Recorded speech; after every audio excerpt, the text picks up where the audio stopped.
It's very easy to restore empty recycle bin icon. Let's see how to do it. Right-click on Desktop. Choose Personalize.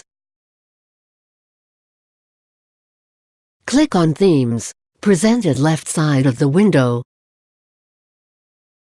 Click on Desktop Icon Settings. Click on Empty Recycle Bin icon. Click on Restore Default.